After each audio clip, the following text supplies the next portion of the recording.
ಇದೊಂದು ಅತ್ಯಂತ ಅದ್ಭುತ ಕ್ಷಣ. ಹಳೆ ಬೇರು ಹೊಸ ಚಿಗುರು ಕೂಡಿರಲು ಮರ ಸೊಬಗು ಅಂತ. ಇಲ್ಲಿ ಭಾರತೀಯ ಸೇನೆಯೊಳಗೆ ಸೇವೆ ಸಲ್ಲಿಸಿ ನಿವೃತ್ತ ಆಗಿರ್ತಕ್ಕಂಥ ಒಂದು ದೊಡ್ಡ ಮರ ನಿಲ್ಬೇಕಾದ್ರೆ ಬೇರುಗಳು ಹೆಂಗೆ ಗಟ್ಟಲ ಹಂಗೆ ನಮ್ಮ ದೇಶಕ್ಕೆ ಸ್ವತಂತ್ರ ಗಟ್ಟ ನಮ್ಮ ದೇಶ ಸುರಕ್ಷಿತವಾಗಿರ್ಬೇಕಾದ್ರೆ ಸೈನಿಕರು ಬೇಕು ಅಂತ ಸೈನಿಕರು ಅದಾರ. ಜೊತೆಗೆ ಹೊಸ ಚಿಗುರು ಅಂದ್ರೆ ಇಲ್ಲದವಿಲ್ಲ ಹೊಸ ಚಿಗುರುಗಳು. ಇನ್ನು ಮೊಳಕೆ ಹೊಡಿಬೇಕಾಗಿರ್ತಕ್ಕಂಥ ಬೀಜಗಳು ಎಲ್ಲ ಇಲ್ಲಿ ಕೂತಾವ.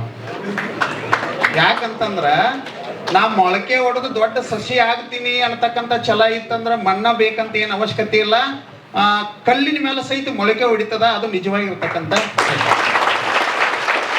ನಿಮ್ಮಲ್ಲಿ ಒಂದು ಏನಿರ್ಬೇಕಂದ್ರ ಫೈರ್ ಇರ್ಬೇಕು. ಬೆಂಕಿ ಅಂತಾರಲ್ಲ, ಬೆಂಕಿ ಬಬಲಾದ ನಿಂತಿರಿ ನೀವು. ಆ ಫೈರ್ ಇತ್ತಂದ್ರೆ ನಿಜವಾಗಿ ನೀವು ಸಕ್ಸಸ್ ಕಾಣ್ತೀರಿ.